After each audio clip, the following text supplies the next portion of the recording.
Chapter 31. Found and Lost Again. Now to return to Tom and Becky's share in the picnic. They tripped along the murky aisles with the rest of the company, visiting the familiar wonders of the cave, wonders dubbed with rather over-descriptive names such as the drawing-room, the cathedral, Aladdin's palace, and so on. Presently the hide-and-seek frolicking began, and Tom and Becky engaged in it with zeal until the exertion began to grow a trifle wearisome. Then they wandered down a sinuous avenue, holding their candles aloft and reading the tangled webwork of names, dates, post-office addresses, and mottos with which the rocky walls had been frescoed in the candle-smoke. Still drifting along and talking, they scarcely noticed that they were now in a part of the cave whose walls were not frescoed. They smoked their own names under an overhanging shelf and moved on. Presently they came to a place where a little stream of water, trickling over a ledge, and carrying a limestone sediment with it, had, in the slow-dragging ages, formed a laced and ruffled Niagara in gleaming and imperishable stone. Tom squeezed his small body behind it in order to illuminate it for Becky's gratification. He found that it curtained a sort of steep natural stairway, which was enclosed between narrow walls, and at once the ambition to be a discoverer seized him. Becky responded to his call, and they made a smoke-mark for future guidance and started upon their quest.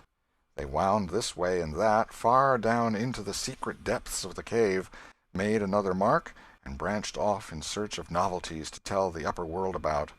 In one place they found a spacious cavern, from whose ceiling depended a multitude of shining stalactites of the length and circumference of a man's leg. They walked all about it, wondering and admiring, and presently left it by one of the numerous passages that opened into it. This shortly brought them to a bewitching spring, whose basin was encrusted with a frostwork of glittering crystals. It was in the midst of a cavern whose walls were supported by many fantastic pillars, which had been formed by the joining of great stalactites and stalagmites together, the result of the ceaseless water-drip of centuries. Under the roof vast knots of bats had packed themselves together, thousands in a bunch. The lights disturbed the creatures, and they came flocking down by hundreds, squeaking and darting furiously at the candles. Tom knew their ways and the danger of this sort of conduct. He seized Becky's hand and hurried her into the first corridor that offered, and none too soon, for a bat struck Becky's light out with its wing while she was passing out of the cavern. The bats chased the children a good distance, but the fugitives plunged into every new passage that offered, and at last got rid of the perilous things. Tom found a subterranean lake shortly, which stretched its dim length away until its shape was lost in the shadows. He wanted to explore its borders, but concluded that it would be best to sit down and rest a while first. Now, for the first time, the deep stillness of the place laid a clammy hand upon the spirits of the children. Becky said, "Why, I didn't notice, but it seems ever so long since I heard of any of the others." "Come to think, Becky, we are away down below them, and I don't know how far away north or south or east or whichever it is. We couldn't hear them here." Becky grew apprehensive. "I wonder how long we've been down here, Tom. We better start back." "Yes, I reckon we better. Perhaps we better. Can you find the way, Tom? It's all a mixed-up crookedness to me." "I reckon I could find it, but then the bats. If they put both of our candles out, it will be an awful fix. Let's try some other way, so as not to go through there." "Well, but I hope we won't get lost. It would be so awful." And the girl shuddered at the thought of the dreadful possibilities. They started through a corridor and traversed it in silence a long way, glancing at each new opening to see if there was anything familiar about the look of it, but they were all strange. Every time Tom made an examination, Becky would watch his face for an encouraging sign, and he would say cheerily, "Oh, it's all right. This ain't the one, but we'll come to it right away." But he felt less and less hopeful with each failure, and presently began to turn off into diverging avenues at sheer random, in desperate hope of finding the one that was wanted. He still said it was all right, but there was such a leaden dread at his heart that the words had lost their ring and sounded just as if he had said, "All is lost." Becky clung to his side in an anguish of fear, and tried hard to keep back the tears, but they would come. At last she said, "Oh, Tom, never mind the bats. Let's go back that way. We seem to get worse and worse off all the time." Tom stopped. "Listen," said he. Profound silence. Silence so deep that even their breathings were conspicuous in the hush. Tom shouted. The call went echoing down the empty aisles and died out in the distance in a faint sound that resembled a ripple of mocking laughter. "Oh, don't do it again, Tom. It is too horrid," said Becky. "It is horrid, but I better, Becky. They might hear us, you know." And he shouted again. The might was even a chillier horror than the ghostly laughter. It so confessed a perishing hope. The children stood still and listened, but there was no result. Tom turned upon the back track at once and hurried his steps. It was but a little while before a certain indecision in his manner revealed another fearful fact to Becky. He could not find his way back. "Oh, Tom, you didn't make any marks." "Becky, I was such a fool, such a fool. I never thought we might want to come back. No, I can't find the way. It's all mixed up." "Tom, we're lost. We're lost. We never can get out of this awful place. Oh, why did we ever leave the others?" She sank to the ground and burst into such a frenzy of crying that Tom was appalled with the idea that she might die, or lose her reason. He sat down by her and put his arms around her. She buried her face in his bosom. She clung to him. She poured out her terrors, her unavailing regrets, and the far echoes turned them all to jeering laughter. Tom begged her to pluck up hope again, and she said she could not. He fell to blaming and abusing himself for getting her into this miserable situation. This had a better effect. She said she would try to hope again. She would get up and follow wherever he might lead, if only he would not talk like that any more, for he was no more to blame than she said. So they moved on again, aimlessly, simply at random. All they could do was to move, keep moving. For a little while, hope made a show of reviving, not with any reason to back it, but only because it is its nature to revive when the spring has not been taken out of it by age and familiarity with failure. By and by Tom took Becky's candle and blew it out. This economy meant so much. Words were not needed. Becky understood, and her hope died again. She knew that Tom had a whole candle and 3 or 4 pieces in his pockets, yet he must economize. By and by fatigue began to assert its claims. The children tried to pay no attention, for it was dreadful to think of sitting down when time was grown to be so precious. Moving in some direction, in any direction, was at least progress, and might bear fruit, but to sit down was to invite death and shorten its pursuit. At last Becky's frail limbs refused to carry her farther. She sat down. Tom rested with her, and they talked of home, and the friends there, and the comfortable beds, and, above all, the light. Becky cried, and Tom tried to think of some way of comforting her, but all his encouragements were grown threadbare with use, and sounded like sarcasms. Fatigue bore so heavily upon Becky that she drowsed off to sleep. Tom was grateful. He sat looking into her drawn face and saw it grow smooth and natural under the influence of pleasant dreams, and by a smile dawned and rested there. The peaceful face reflected somewhat of peace and healing into his own spirit, and his thoughts wandered away to bygone times and dreamy memories. While he was deep in his musings, Becky woke up with a breezy little laugh, but it was stricken dead upon her lips, and a groan followed it. "Oh, how could I sleep! I wish I never had waked. No, I don't, Tom. Don't look so. I won't say it again." "I'm glad you've slept, Becky. You'll feel rested now, and we'll find the way out." "We can try, Tom, but I've seen such a beautiful country in my dream. I reckon we are going there." "Maybe not. Maybe not. Cheer up, Becky, and let's go on trying." They rose up and wandered along, hand in hand, and hopeless. They tried to estimate how long they had been in the cave, but all they knew was that it seemed days and weeks, and yet it was plain that this could not be, for their candles were not gone yet. A long time after this, they could not tell how long, Tom said they must go softly and listen to dripping water. They must find a spring. They found one presently, and Tom said it was time to rest again. Both were cruelly tired, yet Becky said she thought she could go on a little farther. She was surprised to hear Tom dissent. She could not understand it. They sat down, and Tom fastened his candle to the wall in front of them with some clay. Thought was soon busy. Nothing was said for some time. Then Becky broke the silence. "Tom, I'm so hungry." Tom took something out of his pocket. "Do you remember this?" said he. Becky almost smiled. "It's our wedding cake, Tom." "Yes, I wish it was as big as a barrel, for it's all we've got." "I saved it from the picnic for us to dream on, Tom, the way grown-up people do with wedding cake, but it'll be our—" She dropped the sentence where it was. Tom divided the cake, and Becky ate with good appetite, while Tom nibbled at his moiety. There was abundance of cold water to finish the feast with. By and by Becky suggested that they move on again. Tom was silent a moment, then he said, "Becky, can you bear it if I tell you something?" Becky's face paled, but she thought she could. "Well then, Becky, we must stay here where there's water to drink. That little piece is our last candle."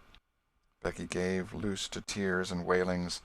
Tom did what he could to comfort her, but with little effect. At length Becky said, "Tom." "Well, Becky?" "They'll miss us and hunt for us." "Yes, they will. Certainly they will." "Maybe they're hunting for us now, Tom." "Why, I reckon maybe they are. I hope they are." "When would they miss us, Tom?" "When they get back to the boat, I reckon." "Tom, it might be dark then. Would they notice we hadn't come?" "I don't know. But anyway, your mother would miss you as soon as they got home." A frightened look in Becky's face brought Tom to his senses, and he saw that he had made a blunder. Becky was not to have gone home that night. The children became silent and thoughtful. In a moment a new burst of grief from Becky showed Tom that the thing in his mind had struck hers also, that the Sabbath morning might be half spent before Mrs. Thatcher discovered that Becky was not at Mrs. Harper's. The children fastened their eyes upon their bit of candle, and watched it melt slowly and pitilessly away, saw the half-inch of wick stand alone at last, saw the feeble flame rise and fall, climb the thin column of smoke, linger at its top a moment, and then the horror of utter darkness reigned. How long afterward it was that Becky came to a slow consciousness that she was crying in Tom's arms, neither could tell. All that they knew was that, after what seemed a mighty stretch of time, both awoke out of a dead stupor of sleep and resumed their miseries once more. Tom said it might be Sunday now, maybe Monday. He tried to get Becky to talk, but her sorrows were too oppressive. All her hopes were gone. Tom said that they must have been missed long ago, and no doubt the search was going on. He would shout, and maybe someone would come. He tried it, but in the darkness the distant echo sounded so hideously that he tried it no more. The hours wasted away, and hunger came to torment the captives again. A portion of Tom's half of the cake was left. They divided and ate it, but they seemed hungrier than before. The poor morsel of food only whetted desire. By and by Tom said, "Shh! Did you hear that?" Both held their breath and listened. There was a sound like the faintest far-off shout. Instantly Tom answered it, and leading Becky by the hand, started groping down the corridor in its direction. Presently he listened again. Again the sound was heard, and apparently a little nearer. "It's them," said Tom. "They're coming. Come along, Becky. We're all right now." The joy of the prisoners was almost overwhelming. Their speed was slow, however, because pitfalls were somewhat common and had to be guarded against. They shortly came to one and had to stop. It might be 3 feet deep, it might be 100. There was no passing it, at any rate. Tom got down on his breast and reached as far down as he could. No bottom. They must stay there and wait until the searchers came. They listened. Evidently the distant shoutings were growing more distant. A moment or two more, and they had gone altogether. The heart-sinking misery of it! Tom whooped until he was hoarse, but it was of no use. He talked hopefully to Becky, but an age of anxious waiting passed, and no sounds came again. The children groped their way back to the spring. The weary time dragged on. They slept again, and awoke famished and woe-stricken. Tom believed it must be Tuesday by this time. Now an idea struck him. There were some side passages near at hand. It would be better to explore some of these than bear the weight of the heavy time in idleness. He took a kite-line from his pocket, tied it to a projection, and he and Becky started, Tom in the lead, unwinding the line as he groped along. At the end of 20 paces the corridor ended in a jumping-off place. Tom got down on his knees and felt below, and then as far around the corner as he could reach with his hands conveniently. He made an effort to stretch yet a little farther to the right, and at that moment, not 20 yards away, a human hand holding a candle appeared from behind a rock. Tom lifted up a glorious shout, and instantly that hand was followed by the body it belonged to. Injun Joe's! Tom was paralyzed. He could not move. He was vastly gratified the next moment to see the Spaniard take to his heels and get himself out of sight. Tom wondered that Joe had not recognized his voice and come over and killed him for testifying in court. But the echoes must have disguised the voice. Without doubt that was it, he reasoned. Tom's fright weakened every muscle in his body. He said to himself that if he had strength enough to get back to the spring he would stay there, and nothing should tempt him to run the risk of meeting Injun Joe again. He was careful to keep from Becky what it was he had seen. He told her he had only shouted for luck. But hunger and wretchedness rise superior to fears in the long run. Another tedious wait at the spring and another long sleep brought changes. The children awoke tortured with a raging hunger. Tom believed that it must be Wednesday or Thursday or even Friday or Saturday now, and that the search had been given over. He proposed to explore another passage. He felt willing to risk Injun Joe and all other terrors. But Becky was very weak. She had sunk into a dreary apathy and would not be roused. She said she would wait, now, where she was, and die. It would not be long. She told Tom to go with his kite-line and explore if he chose, but she implored him to come back every little while and speak to her, and she made him promise that when the awful time came he would stay by her and hold her hand until all was over. Tom kissed her, with a choking sensation in his throat, and made a show of being confident of finding the searchers or an escape from the cave. Then he took the kite-line in his hand and went groping down one of the passages on his hands and knees, distressed with hunger and sick with bodings of coming doom. End of Chapter 31. Chapter 32. Turn out! They're found! Tuesday afternoon came and waned to the twilight. The village of St. Petersburg still mourned. The lost children had not been found. Public prayers had been offered up for them, and many a private prayer that had the petitioner's whole heart in it, but still no good news came from the cave. The majority of the searchers had given up the quest and gone back to their daily vocations, saying that it was plain the children could never be found. Mrs. Thatcher was very ill, and a great part of the time delirious. People said it was heartbreaking to hear her call her child, and raise her head and listen a whole minute at a time, then lay it wearily down again with a moan. Aunt Polly had drooped into a settled melancholy, and her gray hair had grown almost white. The village went to its rest on Tuesday night, sad and forlorn.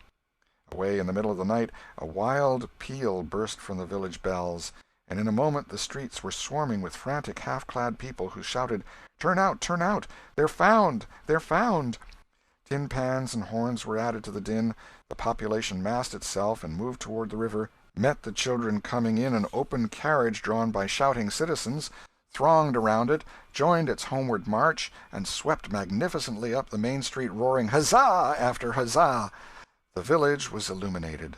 Nobody went to bed again. It was the greatest night the little town had ever seen. During the first half-hour a procession of villagers filed through Judge Thatcher's house, seized the saved ones and kissed them, squeezed Mrs. Thatcher's hand, tried to speak but couldn't, and drifted out, raining tears all over the place. Aunt Polly's happiness was complete, and Mrs. Thatcher's nearly so. It would be complete, however, as soon as the messenger dispatched with the great news to the cave should get the word to her husband. Tom lay upon a sofa with an eager auditory about him, and told the history of the wonderful adventure, putting in many striking additions to adorn it withal, and closed with a description of how he left Becky and went on an exploring expedition, how he followed 2 avenues as far as his kite-line would reach, how he followed a third to the fullest stretch of the kite-line, and was about to turn back when he glimpsed a far-off speck that looked like daylight, dropped the line and groped toward it, pushed his head and shoulders through a small hole, and saw the broad Mississippi rolling by. And if it had only happened to be night, he would not have seen that speck of daylight, and would not have explored that passage any more. He told how he went back for Becky, and broke the good news, and she told him not to fret her with such stuff, for she was tired, and knew she was going to die, and wanted to.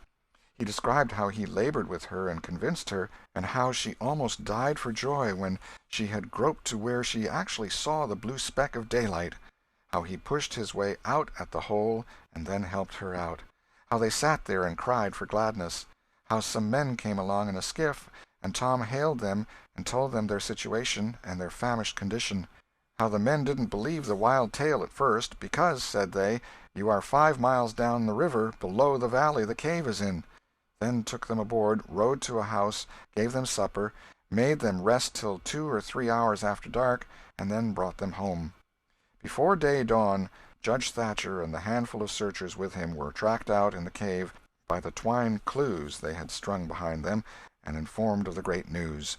3 days and nights of toil and hunger in the cave were not to be shaken off at once, as Tom and Becky soon discovered. They were bedridden all of Wednesday and Thursday, and seemed to grow more and more tired and worn all the time. Tom got about a little on Thursday, was downtown Friday, and nearly as whole as ever Saturday, but Becky did not leave her room until Sunday, and then she looked as if she had passed through a wasting illness. Tom learned of Huck's sickness and went to see him on Friday, but could not be admitted to the bedroom. Neither could he on Saturday or Sunday. He was admitted daily after that, but was warned to keep still about his adventure and introduce no exciting topic. The widow Douglas stayed by to see that he obeyed. At home Tom learned of the Cardiff Hill event, also that the ragged man's body had eventually been found in the river near the ferry landing. He had been drowned while trying to escape, perhaps. About a fortnight after Tom's rescue from the cave, he started off to visit Huck, who had grown plenty strong enough now to hear exciting talk, and Tom had some that would interest him, he thought. Judge Thatcher's house was on Tom's way, and he stopped to see Becky. The judge and some friends set Tom to talking, and someone asked him ironically if he wouldn't like to go to